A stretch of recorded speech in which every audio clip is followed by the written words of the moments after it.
নমস্কার বন্ধুরা, রুমিস test and ট্রাভেলের সকলকে স্বাগত। আজ চলে এসেছি নতুন রেসিপি, উইন্টার স্পেশাল রেসিপি গাজরের হালুয়া নিয়ে। গাজরের হালুয়া করতে আমি হাফ কেজি মতন গাজর নিয়ে সেগুলোকে খোসা ছাড়িয়ে পরিষ্কার করে নিয়েছি। এরপর আমরা গাজরগুলোকে এক এক করে গ্রেট করে নেব। তাহলে চলুন দেখে নেওয়া যাক মাত্র তিনটে উপকরণ দিয়ে, ঘরে থাকা তিনটে উপকরণ দিয়ে কিভাবে গাজরের হালুয়া বানানো যায়। যে গাজরগুলো আমি ধুয়ে পরিষ্কার করে নিয়েছিলাম সেইগুলোকে এক এক করে আমি গ্রেট করে নিয়েছি। গ্রেটে খুব বেশি মিহি হবে না আর খুব বেশি মোটাও থাকবে না, মাঝারি মাপের হবে। এরপর কড়াইতে 2 থেকে 3 চামচ ঘি নিয়ে নিয়েছি। আমি ঘি কোনো প্যাকেটের ঘি ব্যবহার করি না, একেবারে দেশি ঘি ব্যবহার করে থাকি। ঘি গরম হয়ে উঠলে আমরা গ্রেট করে রাখা গাজরগুলো তার মধ্যে দিয়ে দেবো।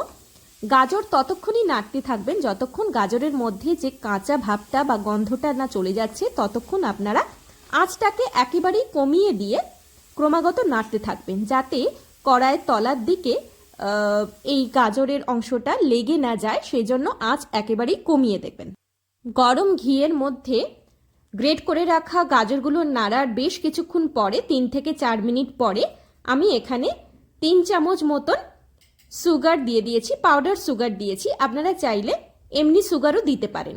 আমার সুগার কিছুটা পাউডার করা ছিল, সেই জন্য আমি পাউডার সুগার দিয়ে দিয়েছি। দিয়ে ক্রমাগত একইভাবে চিনিটাকে মেশাতে থাকবো আর ধিমে আঁচে গাজরের অংশগুলোকে নাড়তে থাকবো। চিনি দেওয়ার পরে দেখবেন ক্রমাগত নাড়ার ফলে গাজরের যে রং সেটা আর একটু ডার্ক হয়ে এসছে। তখনই বুঝতে পারবেন যে গাজরটা প্রায় সেদ্ধ হয়ে গেছে। হাত দিয়েও আপনারা টিপে দেখতে পারেন গাজরটা সেদ্ধ হয়েছে কিনা, শক্ত ভাব আছে কিনা। আমার মনে হয় প্রায় 5 মিনিট ক্রমাগত নাড়ার পরে গাজর সেদ্ধ হয়েই যায়। এইবার আপনি যতটা মিষ্টি খেতে চান সেই পরিমাণ মতন মিল্ক পাউডার দিয়ে দিতে পারেন। যে কোনো কোম্পানির মিল্ক পাউডার দিতে পারেন, সেক্ষেত্রে কোনো অসুবিধা নেই। 2 থেকে 3 চামচ মতন মোটামুটি পরিমাণ যেটা হয় হাফ কেজি গাজরের হালুয়া তৈরির ক্ষেত্রে, সেটা মিশিয়ে দেবেন। তারপরে তার মধ্যেই কিছু কাজু আর কিশমিশ দিয়ে দেবেন, দিয়ে আবারও নাড়তে থাকবেন আরও 2 থেকে 3 মিনিট। এর মধ্যে এলাচ পাউডারও দেওয়া যায়, কিন্তু এলাচটা পছন্দ করে না বলে আমার পরিবারের মেম্বার, সেই কারণে আমি এলাচটা দিইনি। এলাচ পাউডার কাজু কিশমিশের সঙ্গে গার্নিশিংয়ের জন্য এলাচ পাউডারও দিতে পারেন। 10 মিনিটের কাছাকাছি এইভাবে নাড়ার পরে একটা সুন্দর গন্ধ আসবে। তখনই বুঝতে পারবেন আপনার গাজরের হালুয়া পরিবেশনের জন্য একেবারে রেডি। গাজরের হালুয়া আপনি ঠান্ডাও খেতে পারেন, আবার গরম গরমও খেতে পারেন, যেটা আপনার ইচ্ছে।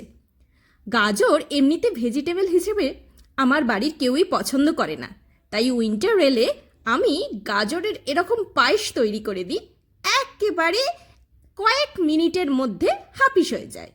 তাই আমিও চাইবো আমার এই রেসিপি মেনে যদি বাড়িতে আপনারা গাজরের হালুয়া তৈরি করেন, তাহলে বাড়ির মেম্বাররা সকলেই খুব সহজে খুশি হয়ে উঠবে। তার জন্য লাগবে কেবল মাত্র 3টে উপকরণ: ঘি, মিল্ক পাউডার আর চিনি। চিনি আপনারা পাউডার সুগারও ব্যবহার করতে পারেন, এমনি সুগারও ব্যবহার করতে পারেন। দেখুন গাজরের হালুয়ার কালারটা জাস্ট অসাধারণ হয়েছে, তাই না? দেখে একেবারে লোভ সামলানো যাচ্ছে না। চলুন দেখে নিই কেমন খেতে হয়েছে।